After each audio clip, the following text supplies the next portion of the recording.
Hello, my name is Dr. Tom Baragry. I'm a veterinarian and a veterinary pharmacologist, and I'm also a veterinary consultant to Provita Limited. And we work with our partner in Norway, 3B Services, and I say hello to Norwegian farmers as well.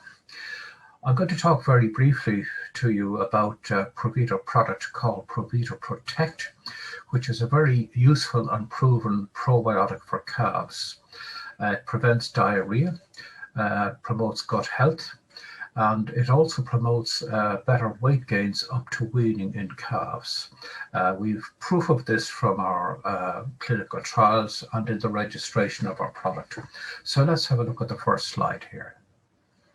Well, there's a different approach nowadays to treating calf scour. The old way we used antibiotics, but they tend to kill off the gut microbiome and the commensals in the gut. Less immunity, and this was a subtractive effect. The new way we're using probiotics, we're adding to the gut, we're adding to the commensals and getting a beneficial effect from that. And these probiotics, if they're proven and evaluated, they do work. How they work, a healthy gut microbiome, when it's fed with probiotics, they release short chain fatty acids. Now this harmonizes the local environment of the gut, prevents infection, but it also stimulates immunity. So we get a stronger gut, better gut function, and less respiratory disease, leading to healthier and heavier animals. The probiotics themselves in the gut, they crowd out the E. coli, they overpopulate the gut, they prevent the E. coli attaching to the gut, prevent the releasing toxins, prevent E. coli diarrhea by changing the pH. These are lactobacilli. And we get better venous growth and better digestion and general immunity. So it's a crowding out effect here of good bacteria over bad bacteria and preventing adhesion in the gut. The induced changes here by lactobacilli and Enterococcus faecium, which is in the Provita probiotic, they occupy the binding sites of the E. coli pathogens and prevent them releasing their toxins, so we get better gut health and digestion, less disease and better growth. Interestingly, there is crosstalk now between the gut and the lungs in terms of immunity, because a lot of the commensals in the lungs stimulate immunity, not just in the gut but in other body compartments, and it protects the lungs. And we saw this in our studies with Provita Protect, that we were looking for calf scour control, but we saw the calves had less respiratory disease also, so there's an immunity effect. And it's well proven now that probiotics can stimulate the immune system in man and in animals via the gut commensals. So that's the kind of thing we have here, where we have an optimized gut microbiome, more commensals from the probiotics.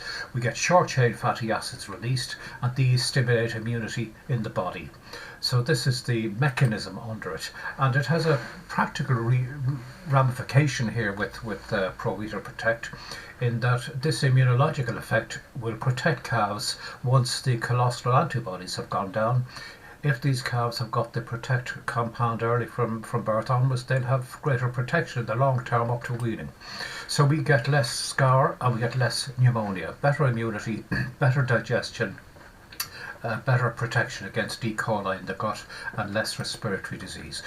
Provita Protect is a proven product. It's one of the very few licensed probiotics on the veterinary marketplace. It was licensed by the VMD in the UK, European Medicines Agency, the Irish Medicines Board, and of course, as a proven product, a large master file of data had to be submitted for registration and authorization.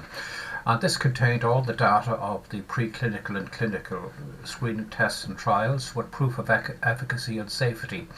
And the regulatory authorities accepted all this data and accepted the claims and the therapeutic effectiveness and gave it a license.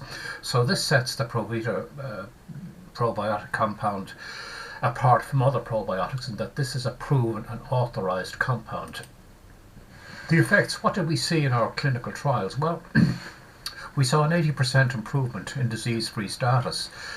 That was the overall effect in our trials on calf units. 80% improvement.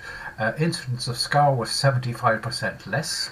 Big gap there between the treated and uncontrolled animals in terms of the scour. Great protection with Provita Protect against scour there. Again, at 2 weeks with scar, there was 75% less incidence of scar at 2 weeks. So protective effect on the gut and better immunity there and effectiveness against E. coli. Daily growth rate was up by 30%, which was huge, very significant there in these calves. And also we saw a overall weight gain over 5 weeks, the period of the trial, of 10% between Provita Protect and the control. A very significant improvement there in weight gain also. So the growth rates were quite spectacular, a 10% improvement up to weaning. And also in terms of pneumonia, where we got this other immunological knock-on benefit, there was 70% less incidence of pneumonia in calves which had been treated with the gut-centered probiotic. So in other words, the gut does protect against pneumonia. The growth over the 5 week period, as I said, showed a 10% advantage, which was very significant as well. There you see Provita Protect, 19.67 kilogram, untreated 17.88. That was the growth rate there. So it was a big advantage over the period. And if we combine both scour and respiratory disease into the overall health status, we see that there was 78% less incidence of scour and pneumonia in the treated calves. So less scour, less pneumonia. And average daily gain improved very significantly by 31%. That's the average daily gain in terms of grams. So it's a very beneficial product. We know that prevention is better than cure. It's the only licensed calf probiotic on the market internationally. And to summarise, we've seen scour reduction reduced by between 75 up to 85%, averaging about 83%. 30% better daily weight gains, the ADG, and 10% overall weight gain to weaning, less respiratory disease, less scour, and better immunity. So it seems to be a very good alternative to antibiotics in this era of concerns about antimicrobial resistance.